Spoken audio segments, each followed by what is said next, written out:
नमस्कार दर्शक बंधु मु सौम्य रंजन आउ आपण माने देखुचंती माय देसी फार्म ओडिशा। दर्शक बंधु आजिर वीडियो रे आमे एमितिका पांचटी धान भेराइटी विषय रे जानिबा जोउटा की ओडिशा चाषींकर फेवराइट ही सारिची।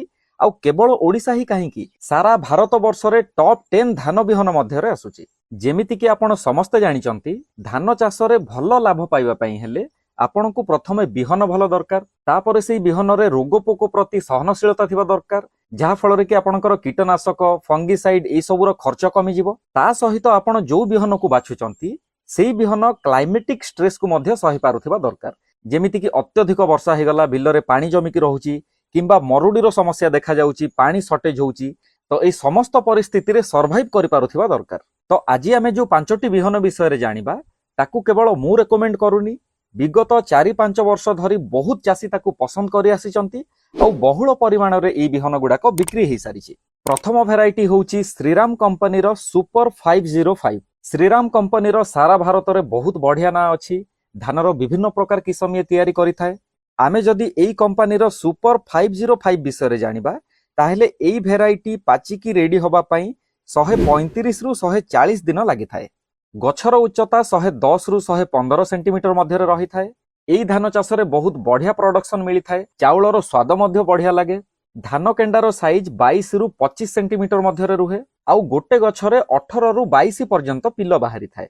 एई भेराइटी रे रोग प्रतिरोधक क्षमता मध्य बहुत बढ़िया अछि। एई बिहन को आपण मध्यम धरण जमी रे लगै परिबे। आमे जदि प्रोडक्शन विषय रे जानिबा ताहले अति कम रे 30 रु 32 क्विंटल पर्यंत पर एकर मिली जिवो। दर्शक बंधु 2 नंबर रे आसुची बायर कंपनी रो एराइज 6444 गोल्ड। एई बिहन केवल ओडिसा रे नुह सारा भारत रे सबुठु अधिक बिक्री हेई थाए। एई बिहन रे बहुत बढ़िया प्रोडक्शन मिली थाए, सेहिति पई अधिकांश चाषी भाई एई किस्म को पसंद करंती। एई भेराइटी धान 135 रु 140 दिन रे रेडी हेई थाए। गोटे गछरे 15 रु 18 पिल देखिया पई मिली थाए। दर्शक बंधु अन्य भेराइटी धान मानकठू पर्टिकुलर एई बिहन 20 रु 25% अधिक अमल देई थाए। धान केंडार साइज 18 रु 22 सेंटीमीटर मध्य रुहे। दर्शक बंधु एई भेराइटी को आपण तळी पकई की ट्रांसप्लांट करि परिबे आउ सीधा सड़क जमी रे बुणी परिबे। ता सहित एई भेराइटी रे किछिटा रोग प्रति सहनशीलता मध्य रहिछि, जेमिति कि बीएलबी माने जीवाणु जनित पत्रपोड़ा रोग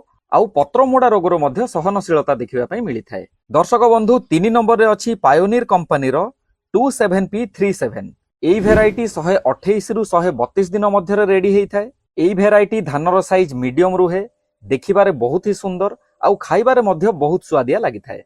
गछर उच्चता 110 रु 115 सेंटीमीटर मध्य रे रुहे आउ धान केंडार साइज 22 रु 25 सेंटीमीटर मध्य रे रुहे। आमे जदि प्रोडक्शन विषय रे जानिबा ताहेले एकर पिछा 28 रु 32 क्विंटल मध्य रे देखिबा पई मिली थाए। दर्शक बंधु 4 नंबर रे अछि जेके सीड्स कंपनी रो JKRH 2082। जेके सीड्स रो मध्य बहुत बढ़िया ना अछि सारा भारत रे। एई भेराइटी रो धान 120 रु 125 दिन मध्य रे पाचिकी रेडी हेई थाए।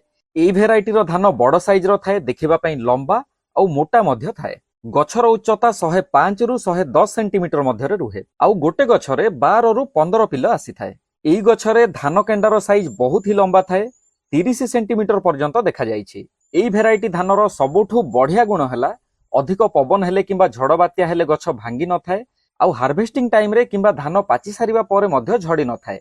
एई भेराइटी रे अनेक रोग प्रति सहनशीलता मध्य रहिछि। आउ आमे जदि प्रोडक्शन विषय रे जानिबा ताहेले एकर पिछा 26 रु 30 क्विंटल पर्यंत मिली परिबो। दर्शक बंधु 5 नंबर रे रहिछि कावेरी सीड्स कंपनी रो 9090। एई भेराइटी रो धान 120 रु 125 दिन मध्य रेडी हेई थाए। गछर उच्चता 105 रु 110 सेंटीमीटर पर्यंत हेई थाए। एई भेराइटी रो अनेक रोग प्रति सहनशीलता मध्य रहिछि। आउ आमे जदि प्रोडक्शन विषय रे जानिबा ताहेले 25 रु 30 क्विंटल पर्यंत मिली पारे। एई भेराइटी रो सबुठु भलो गुण हला यार कांड मजबूत थाए, जहा फल रे कि झड़ बात्या हेले गछ भांगी न थाए। तो दर्शक बंधु मु आशा करे भिडियोटी आपण मानकु बहुत भलो लागिथिबो। आपण कोउ अंचल रु देखुचंती आउ आपणक चाष जमी रे आपण कोउ बिहन लगांती कमेंट बॉक्स रे लेखिकी निश्चय जणांतु। आउ धान चाष विषय रे आउरी अनेक तथ्य पई आम चैनल माय देसी फार्म को सब्सक्राइब करि नियंतु। Thank you. पुणी थरे देखा होबा आउ गोटे नुवा भिडियो रे।